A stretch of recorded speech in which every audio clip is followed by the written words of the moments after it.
I think सबका यही हाल होता है जब वहाँ पे स्टेज पे जाते हैं, इतने सारे लोग सामने बैठे होते हैं, सबका यही होता है। तो जब मैंने ये वीडियो देखी तो मेरे दिमाग में सिर्फ एक ही चीज़ चल रही थी, सिर्फ एक, कि ऐसा क्यों हुआ कि मैं अपना इतना बड़ा मजाक उड़वाने के बाद भी बाज नहीं आया, और क्या वजह है कि मैं वहां से यहां तक आ गया। लेकिन मुझे ना इसका एग्जैक्ट जवाब नहीं मिल रहा था, मतलब मुझे समझ नहीं आ रहा था कि इसके पीछे वजह क्या है। और फिर फाइनली एक दिन वो वजह समझ आई। मैंने एक कहानी पढ़ी कहीं पर, और उस कहानी के जब मैं अंदर तक गया तो मेरे को समझ आया कि हाँ, ये वजह है। ये कहानी है दो बच्चों की जो एक गांव में रहते थे। उनमें से एक 6 साल का था और एक 10 साल का। दोनों बहुत अच्छे दोस्त थे, बिल्कुल शोले के जय और वीरू जैसे। दोनों हमेशा साथ साथ रहते, साथ साथ खेलते, साथ साथ खाते पीते, साथ साथ नहाते धोते, नहीं धोते नहीं, ये थोड़ा ज़्यादा हो गया। तो एक दिन वो दोनों गांव से थोड़ा दूर निकल गए और खेलते खेलते उनमें से जो बड़ा बच्चा था 10 साल वाला, वो एक कुएं में गिर गया और जोर जोर से चीखने चिल्लाने लग गया क्योंकि उसको तैरना नहीं आता था।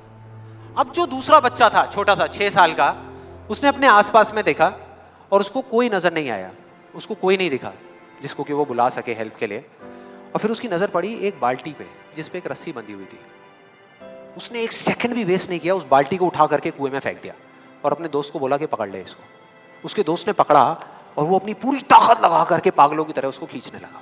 खींचता रहा, अपनी पूरी जान लगा दी उसने। छोटे से बच्चे ने, 6 साल के और 10 साल के बच्चे ने उस बाल्टी को पकड़ा हुआ था।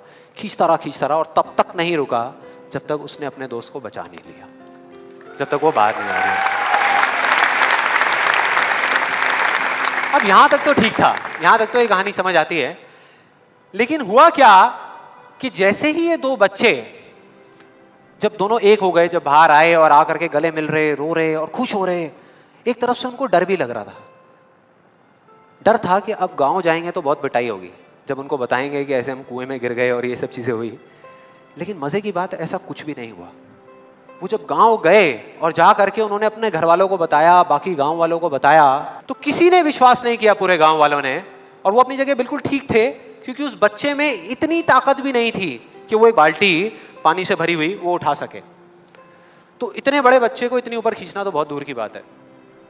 लेकिन एक आदमी था उस गांव में, उसने विश्वास कर लिया।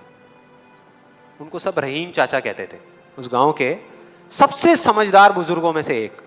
और सबको लगा कि यार ये कभी झूठ नहीं बोलते, अगर ये कह रहे हैं तो जरूर कोई ना कोई बात होगी, कोई ना कोई वजह होगी जिस वजह से ऐसा कह रहे हैं।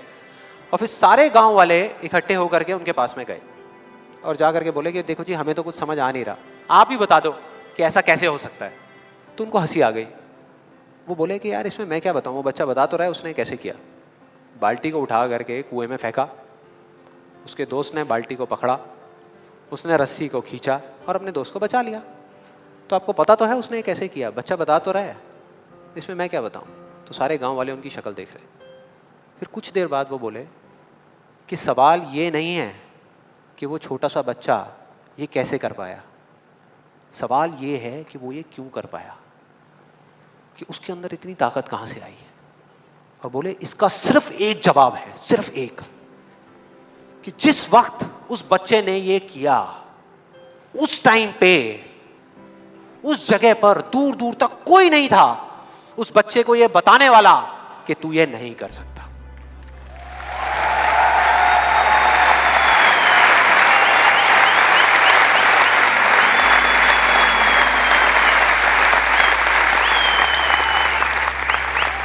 बोले कोई नहीं था, कोई नहीं, यहां तक कि वो खुद भी नहीं, वो खुद भी नहीं।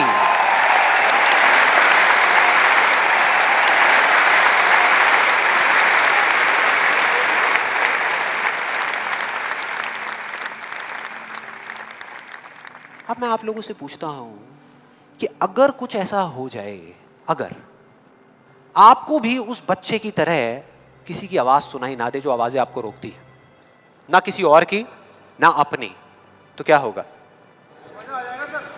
मजा आ जाएगा, राइट। उस बच्चे की तरह आपको भी कोई नहीं रोक पाएगा, you will be unstoppable, right.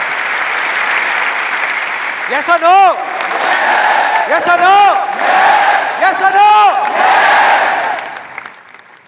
Theoretically तो ये बात बहुत अच्छी लग रही है सुनने में,